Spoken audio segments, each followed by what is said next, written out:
Hey friends, welcome to the Grow Podcast. I'm Wendy Jo and this is Ashley. So today we're talking about Reefer Madness and prohibition of cannabis and everything related to that and how it affects spirituality, really. So do you have some initial thoughts about the topic?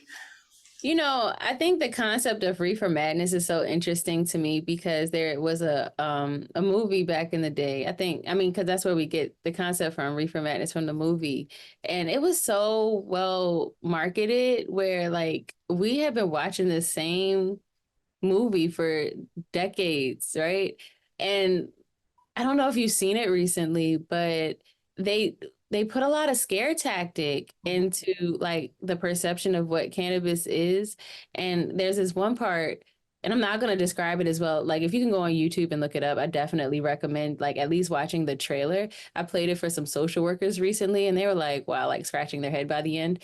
But Right. it was this one scene where the lady is like playing the piano, like madly, like, doing all this craziness. And the guy is like smoking a joint in a chair behind her. And he's like, lulled by this music in this like almost demonic way. And they're like, look at him and how crazy they are with the music.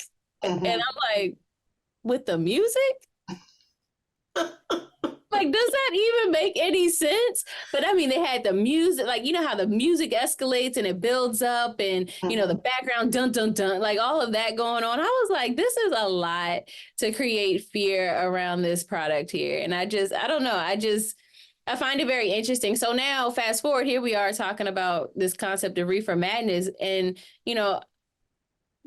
why do we hold on to this concept and what it means to us as a society? Most people, especially in my generation, maybe yours too, have seen it because it was still kind of rolling around in the schools, like, everywhere, so people were really indoctrinated into the idea that cannabis was going to cause, women to be loose and, men to do, these terrible things and people to be lazy and not productive, it's just horrible because it was so pervasive and it's still to this day, people carry those ideas.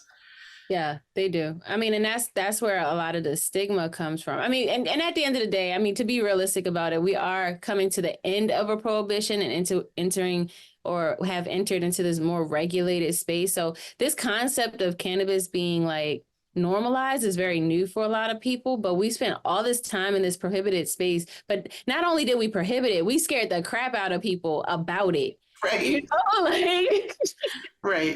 Right. And I find that even people who are pretty open-minded about many things will still carry these ideas that are rooted in how they were conditioned to believe about the plant. And so, you and I and anyone who has done activism or education or, found health and wellness with the plant, we're every day trying to work against this stigma that is so deep rooted in people. It's not easy, but I do think that it affects people's spirituality in a number of ways. What are your thoughts? It does. I think cannabis is a very highly spiritual plant, period. Like I've worked with a lot of people, from through the tribe and just through some consulting when they didn't have any relationship with cannabis. And then once they get introduced to cannabis in a new way, now the spiritual journey starts over time. And they are pretty much parallel. Obviously, everybody's relationship, mindset plays a part in it. But at the end of the day, yeah, I think it is a spiritual plant. And if you get introduced to it, it's on purpose. Well, that's there's a lot of pieces in there that I find really provocative. So what you're saying is that someone comes to you, through the plant, really. They need education, they want to use it for their own health, they're trying to figure it out. And then what you've noticed is from there, they step onto their spiritual path. Mhm. I think that's a really important piece for people to understand. I agree, I think there is something about it that opens the mind further to new possibilities. I'm going to guess that it has to do with the fact that it balances your system. So I think a lot of us live in this world really out of balance in many ways, physically, nutritionally, emotionally. And so when you start using the plant regularly and properly for your body and start to really understand how it works, that balance is created, which then allows you to tap into your higher self more easily. Yeah, I That's agree. my take anyway. Yeah, I agree. And, and even the concept of balance is bigger than just the physical balancing, right? It's like sometimes you need to pull on the emotional balance like that because your emotions are out of balance. So therefore you're not focusing on because whatever you pay attention to is where your energy goes. You see what I'm saying? So if you're Right. paying more attention to your Yes. physical body, you're not paying as much attention to your emotional body or your spiritual body or your mental body, right? And so most of the time we live in this headspace of only paying attention to our physical body, which is why we say, Ash, I need some help because bump is going on. Okay, cool. But now that we start to find balance in the physical body, now the balance becomes bigger. We need to now focus on these different areas of your other aspects of yourself, your energetic bodies, to create balance in that way.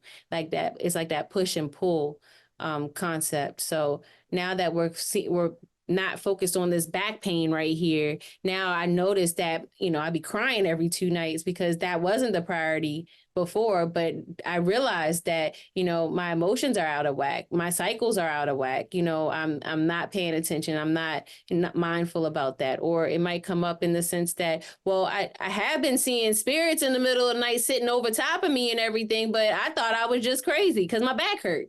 Right. Like things like that. So, and those are real scenarios and real conversations that I've had with people. Mm-hmm. Yeah, I can relate to some of that, and also, and in working with people, I've heard similar. You're absolutely right. When one thing is out of balance, that's where your focus is, and once that comes into balance, then we see a different picture, and our mind is in a different space. And I also think that intuition plays in here as well. So when people start to, be curious about the plant and then start to kind of dabble in a little bit, and they're achieving some decrease in pain, or now they're not quite so depressed, their channel is a little more accessible, and therefore their intuition is a little more accessible and maybe a little more reliable too. The sensitivity is raised a little bit, so the plant kind of works hand in hand. And, ultimately, as a healer, as a reader, I want people to feel empowered in their health and wellness, in their spirituality. I don't want them to feel dependent on me in any way, right? So by introducing them to the plant, or answering their questions about it, and now they're starting to use it for their own wellness and balance, and now they're tapping into their own intuition, and now I'm a guide really just to help them find their own way. Part of what cannabis is and what all plants are and are capable of doing, even just nature and earth and how we nourish ourselves. I think all of that is magical. And I don't know why we're limiting access to that information for the majority of our population. I don't know, except Reefer Madness sure helps people to do it, doesn't it? Right. And we're going to talk more about this when we come back. Have you ever seen that movie Reefer Madness? The exploitation film about drugs and how it tried to create fear of becoming involved in violent crimes, like a hit and run accident, rape, manslaughter, conspiracy. And you know how they were all like, you're gonna get addicted as soon as you take it? Does any of that sound familiar? Like, those are things that people really think to this day. despite all of the evidence that says otherwise. I just think it's funny because it came out in the 1930s, and here we are in 2024, still repeating some of the same narrative and not even really realizing why. Yes, cannabis has been prohibited for quite some time now. We are entering into a more regulated space, and more patients are choosing cannabis medicine for their chronic illnesses day after day.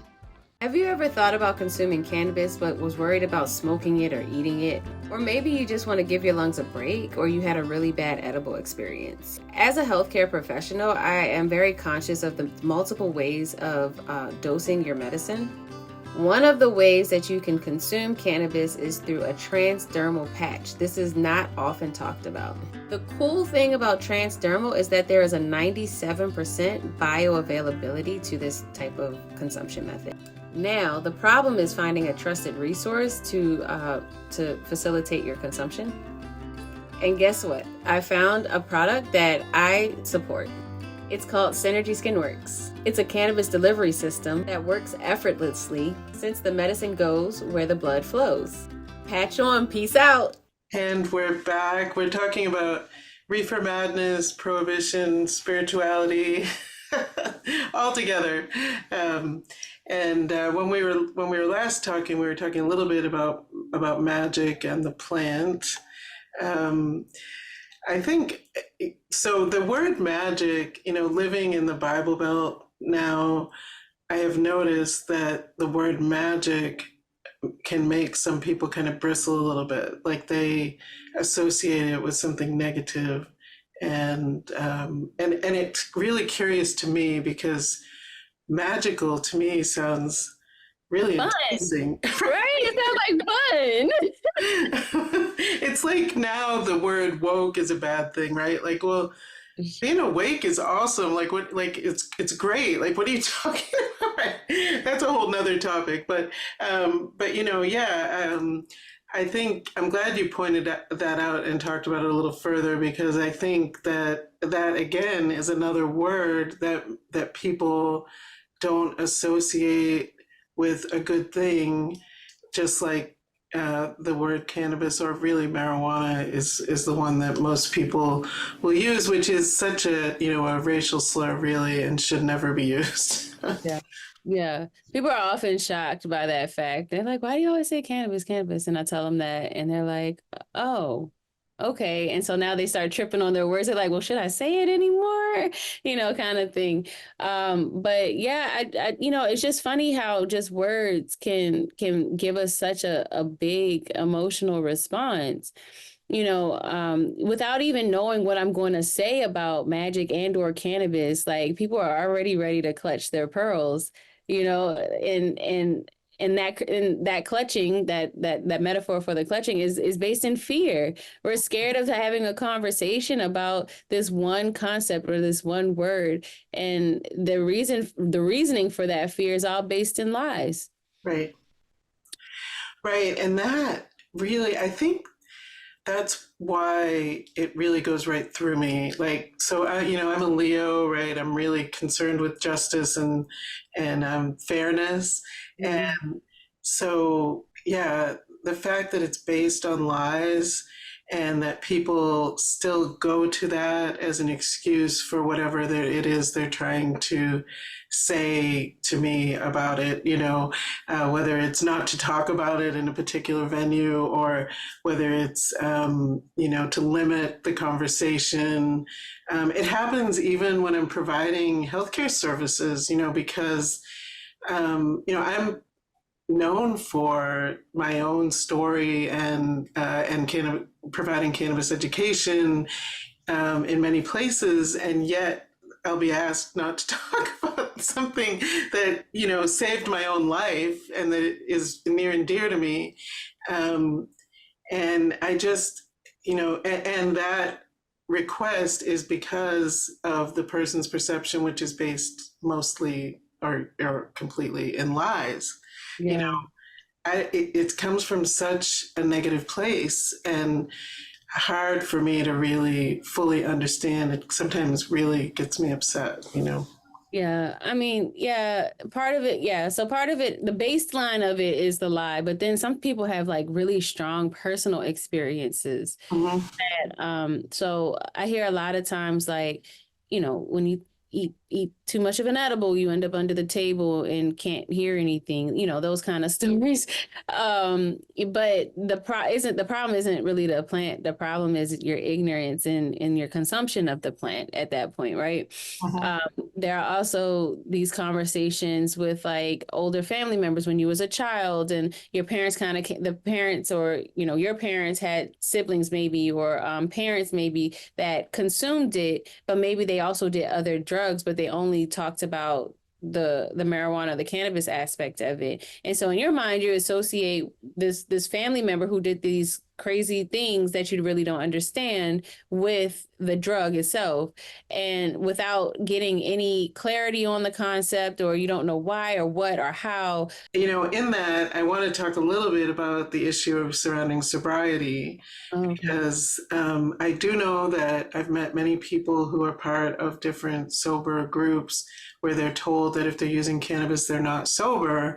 And that upsets me also because I know that it's an exit drug from tobacco, alcohol, opiates, so many things. It can be used as an exit drug. Can it be abused? Sure. Yeah, it can be misused, but it is a medicine and an exit drug. And I think you're throwing the baby out with the bathwater when you say if you're using cannabis, you're not a sober person. I don't know. I'd love to hear your thoughts about that. Yeah, I think it's such a touchy, like sobriety and we talked a little bit about the show before the show about it, but it is such a touchy subject because it really is a lot about the mental health of the person who is trying to achieve sobriety and Mhm. what it takes to get to whatever their version of a sober state is. And I think it's a very, very individualized process. The thing that kind of comes to mind or rings a bell in my head the most is when we talk about people who, let's say, are heroin addicts and they decide to get clean and they go onto a methadone program. Most people who are, not taking heroin no longer and are able to get to methadone, that is considered sobriety. And then over time, usually they'll reduce the dose of their methadone to whatever the smallest possible dose that their body can tolerate is. But in that case, you're still ingesting a substance to maintain the stability of the physical being so that way it can be functional. Right. Like, and that's what that process looks like. And we call that sobriety, don't we? Yes. Yeah, Right. I'm like, don't we do that? And so, very similarly, when we're talking about, let's say, alcoholism, and maybe some other drugs, that process can look the same. That there's a weaning process to the point where you remove the substance, and if you replace the substance, let's say in this case it would be cannabis, the impact or the toxicity is very much different comparably when you replace the cannabis with, let's say, alcohol, Right. because it's going to kill your liver. It's going to cause cancer. That it makes you gain weight. Your sugar goes up on it. Well, would I rather do this my entire life, or would I like to get rid of the thing that's causing dysfunction in my body and replace it with something that can support the function? Right. Supporting the function. Mhm. That's the thing. So, our body has an endocannabinoid system and we are set up to receive cannabinoids. We Mhm. make them ourselves, endocannabinoids, and we can take them in, right? So when we talk about whether, something is, causing someone not to be sober or not, I guess the connection I'm making is it's a different situation with, let's say, alcohol. I don't think there's an alcohol system in our bodies set up to receive it that helps us to be healthier, right? We don't naturally make that in our body to make us healthier. Mhm. So to me, it's completely different things that we're talking about. And, I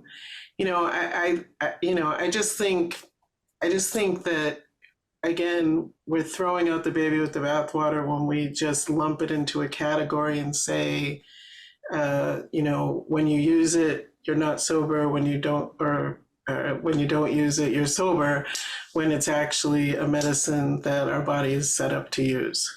Yeah. And in addition to that, I just feel like our understanding of sobriety is just so convoluted.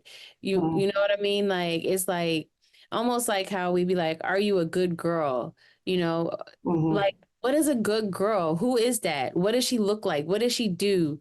Right? Because your version of a good girl could be this, and my version of a good girl can be that. The image I have looks very different than the image you have. And I feel like that's kind of the same thing with this concept of sobriety. It's like, well, do you like, is this sobriety to you or is that sobriety to you? Like, I don't know. Yeah, and it's very subjective, is Yeah. what you're saying.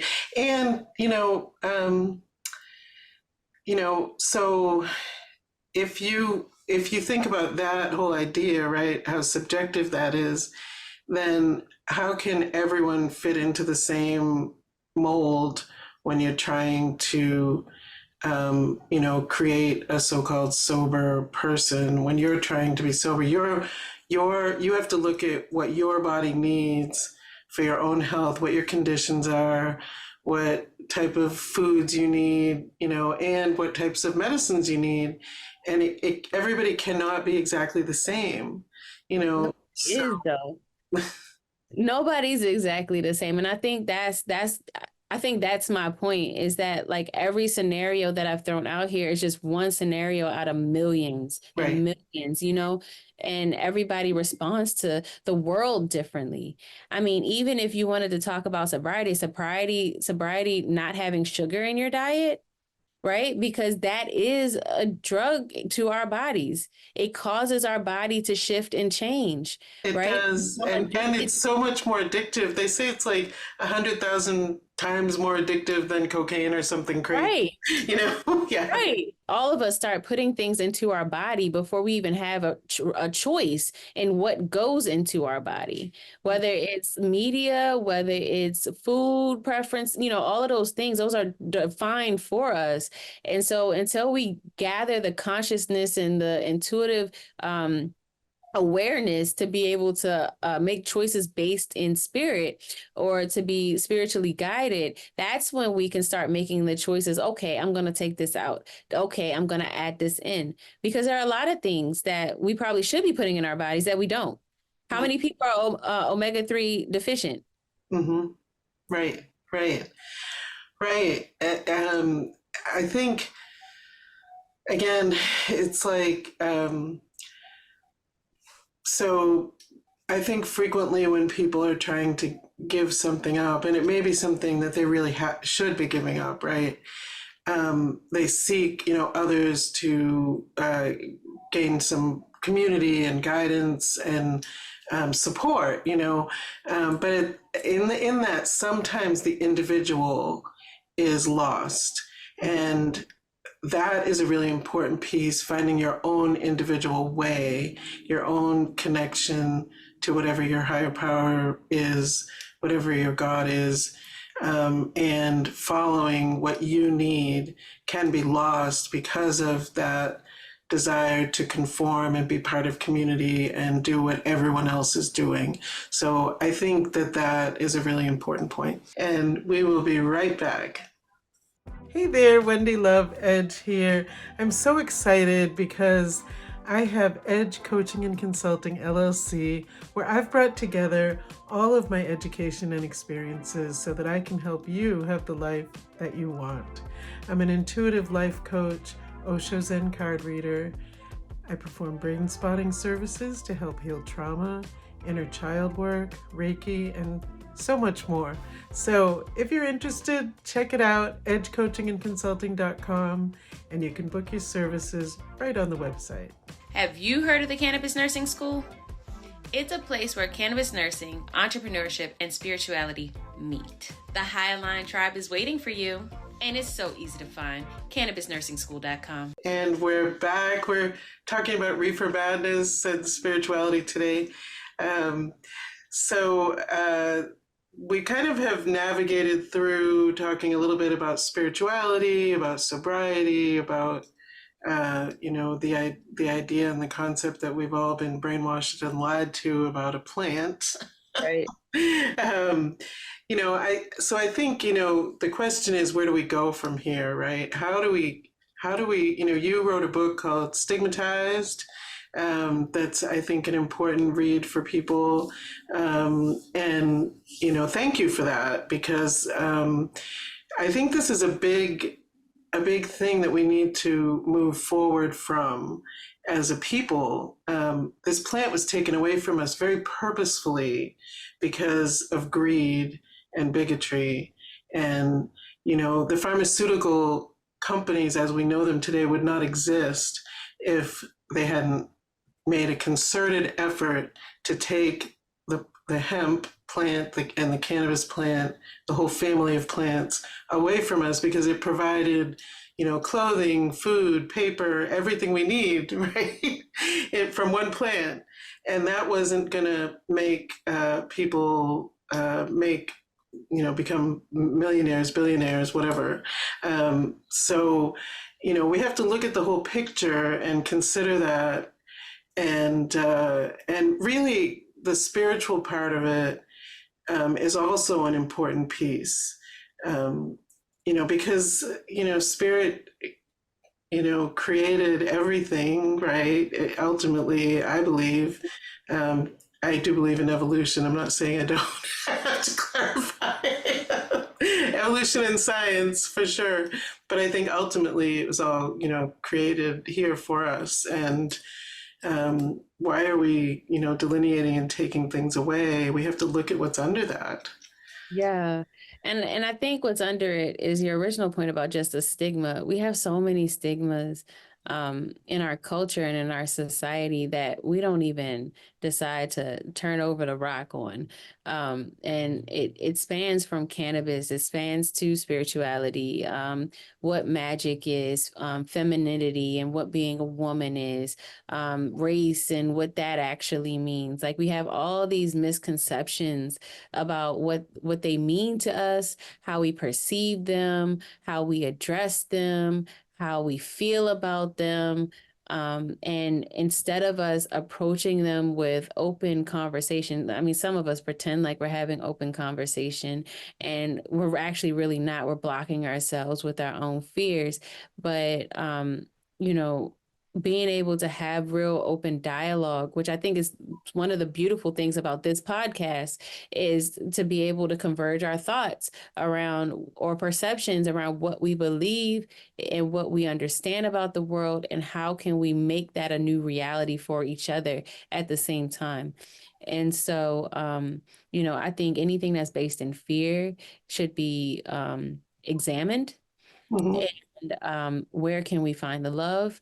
And then once you've done the examination, now you've become aware, and now you can do something with it, and begin to support your own evolution, and with your own your own spiritual relationship, and with your own being on this planet. Because the closer you get to spirit, the closer you're going to get to your divine purpose. All right. Well, I think we covered it all regarding reefer madness. It's a topic that really kind of gets people, excited and upset sometimes, but I think it needs to be discussed, and be empowered. Make your own decisions, everyone. Have a great week. Bye. Great.